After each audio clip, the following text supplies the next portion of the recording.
Russia, or if you did, lots of different combinations, they say the Middle East blows it away. And I said, well, by experts.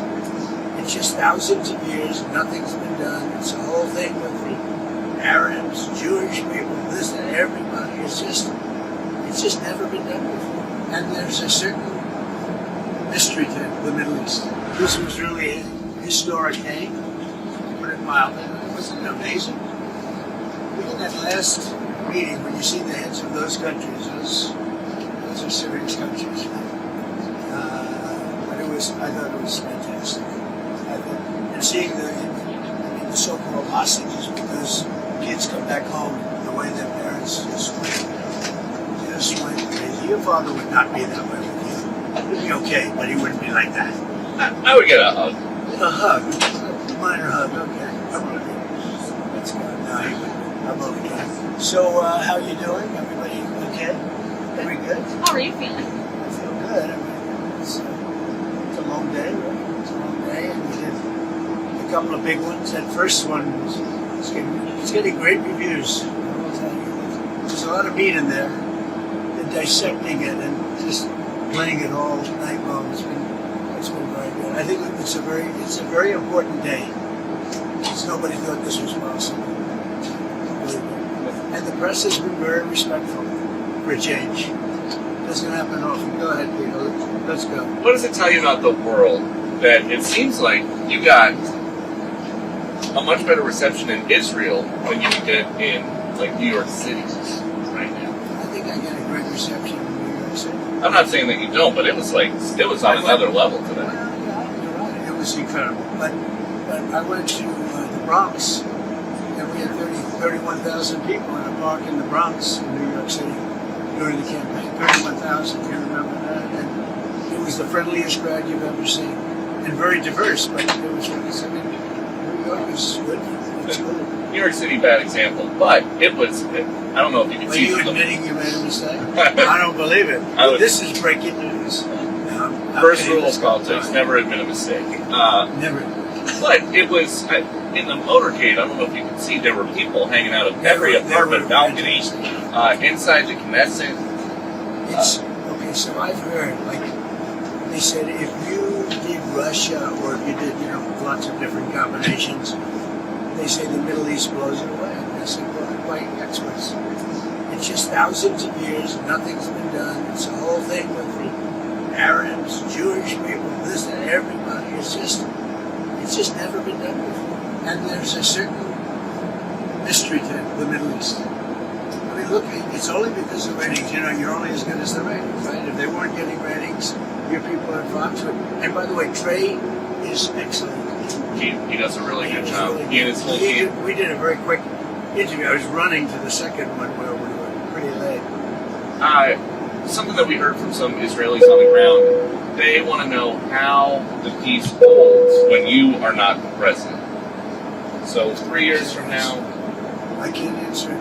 I know this, and you are all witness. We go, and I get 25,000, 35,000. If you look at a normal president, we'll get 300 people, and that's not bad. They'll go to a ballroom, they get 300 people, we get 35. We had 117,000 people in New Jersey. And so I can't tell you what's going to happen, but I'll be out there fighting for whoever it may be.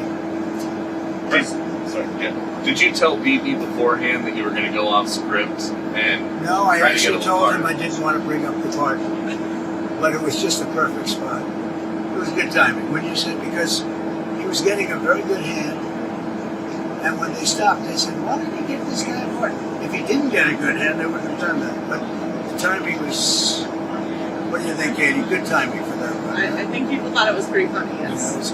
It worked out well. It was a little risque, bring it up. Yeah, a pretty sore subject in Israel, but the people were fantastic. Mr. President, you spoke Here we to go. Egypt. She can ask more questions this way. Go ahead. I have some good questions, I promise. You do. You were very nice to me. Go ahead. You talked to President El-Sisi, and you spoke about in that room how Egypt has so little crime, and you said it's all about leadership. You talked about... Well, they're very strong. You talked about some of the governors. You wouldn't believe how strong, but they are very strong, but they don't have the kind of crime They don't have the violent, they may have other kinds of crime, but they're violent crime. You can actually walk down a park and not get mugged or hit over the head with a baseball. Do you want to see some U.S. governors be more like Egypt? No, I want them to be stronger and tougher and not allow us to have record-breaking crime in Chicago and different places. I want them to admit they have crime. So there were 4,000 shootings in Chicago, murders over a fairly short period of time, meaning like a year and a half, I think, 4,000 murders. Many, many thousands of you're hit by a bullet but don't die. I want him to say we have a problem. Could Trump bring in the troops and solve the problem like I did in D.C., like I'm doing in Memphis? Have you seen the crimes way down in Memphis, so we've only been there 7 days? Way down. The courts have been standing in your way here. They have been. Are The you lower thinking about courts have. using the Insurrection Act? The lower, well, I could use it. If I wanted to, I could use it. Look, that's a very simple answer. I'm allowed to use the Insurrection Act. In fact, that was on Stephanopoulos today, his Slobodopolis show. They asked sloppy Chris Christie about the Insurrection Act. He said, well, if you're talking about the Insurrection Act, he's got the absolute right to use that. And he said a couple of things. He said 50% of the presidents that served in office have used the Insurrection Act. And the Insurrection Act, according to all of them, said it can't even be challenged. I don't have to go there yet because I'm winning on appeal. You know, you're right. We're losing with radical left judges, generally, radical left judges, and we're winning on appeal. So we'll see what happens. I'll be speaking to Governor J.B. Pritzker tomorrow.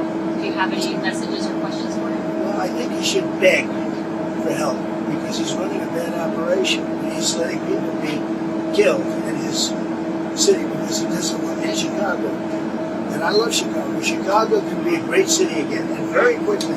I would have Chicago cleaned out, the criminals removed, we would remove them. You know, in D.C. we took out 1,700 career criminals, hard-line criminals. That's why it's so good right now. D.C. setting records the other way. It's never been so safe. And the restaurants have never done better business. They're opening up new restaurants. They were closing restaurants, now they're opening new restaurants. I can do the same thing on a larger scale in Chicago. And Pritzker should ask me to do it. But when you mention insurrection, I mean, you were the one that mentioned, one of you mentioned insurrection. I could do that. And many presidents have. Do you have an update on 50%, Katie, 50% of the presidents have used the insurrection because they don't want to go through this stuff where somebody said there's no crime and 4,000 people got shot. You know, right? maybe you'll have to use You it. don't have to convince because she tends to be on the conservative side. Do you have an update on the Schumer shutdown and Democrats still continuing to Well, it is a refuse Schumer to vote for the shutdown. I mean, continuing it's, look, they want to have health care for illegals that have come in. Many of these people are criminals, and they want to have health care. And what it also does is, you know, we have nobody coming in now. We haven't really locked down.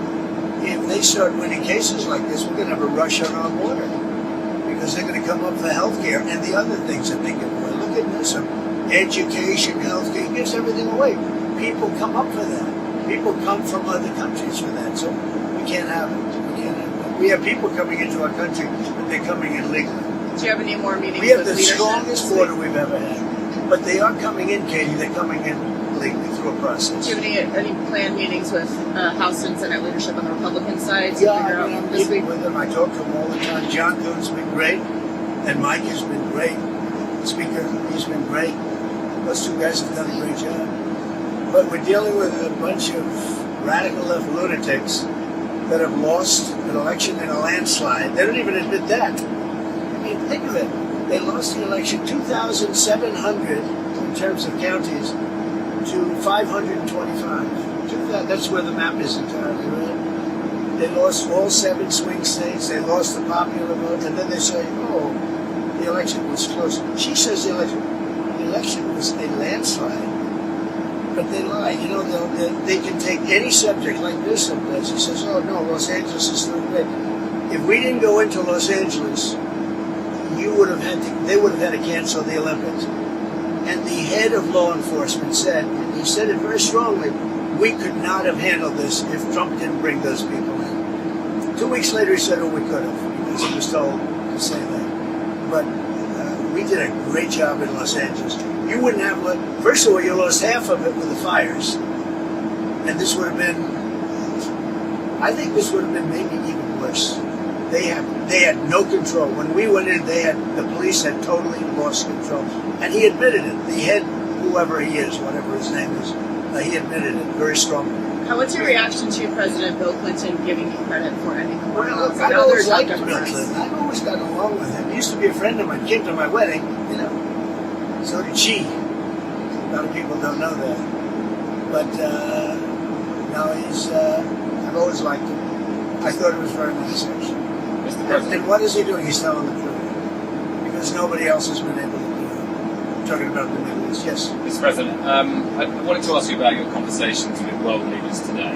You said that everybody is unified over your plan, but we heard from President Sisi calling for a two-state solution, an independent Palestinian state. You're talking about a different plan. I'm talking about something very much different. I'm talking about rebuilding Gaza.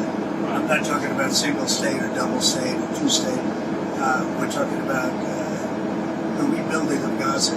What's the road ahead for governing Well, Gaza? we'll have to see. I mean, a lot of people like the one-state solution. Some people like the two-state solution. So we'll have to see. I haven't commented on that. How do you see bridging that gap? Because you have the Arab countries. At some point, I'll decide what I think is right, but I'd be in coordination with other states and other countries. And are you satisfied? I mean, some people might say if it was premature declaring peace for the whole Middle East, 3,000 years of peace. Premature? Why? You want more people to be killed?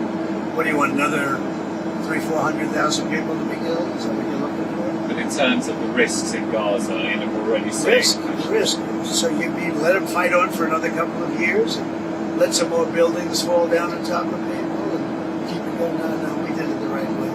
We did it. I think our timing was perfect, actually. I mean, in terms of those, You don't really mean that. You mean you want them to fight on, right? I'm just asking about the phase 2 of the negotiations and how confident you are that those can get underway. We have a lot of power. That was a power room. Those people, those are the richest countries. I think now with tariffs, I think we're the richest country in the world, actually. The United States. We're taking in hundreds of billions of dollars. But those are, really seriously rich countries, and they can handle it. Some of those players, and particularly Erdogan, they also help in the war between Russia and Ukraine. Yeah, Erdogan is respected by Russia. Ukraine, I can't tell you about, but he is respected by Putin. And he's a friend of mine, you can see. Why? I get along with the tough ones. I don't get along with the weak ones. I get along with the tough ones. I don't know what that is, but Erdogan's been great with me. When NATO has a problem with Erdogan, which they often do, they call me to talk to him. And I've never failed in working it out like immediately. Is that right? How's Caroline doing? Is she doing good? Should Caroline be replaced? No. That's up to you, sir. It'll never happen. Nobody wants to. Yeah. I say she does a great job. Do you want to elaborate on the And those lips, they move like a machine gun, right? Do you want to elaborate on the countries you consider weak? They really are? Okay, what? Do you want to comment on the leaders you consider weak who are in that room? No, I won't comment on that, but you know probably who they are. Just I have an idea. before we... I don't know. There were a couple in the room. But, You wanna name their overall, countries? I thought that was an amazing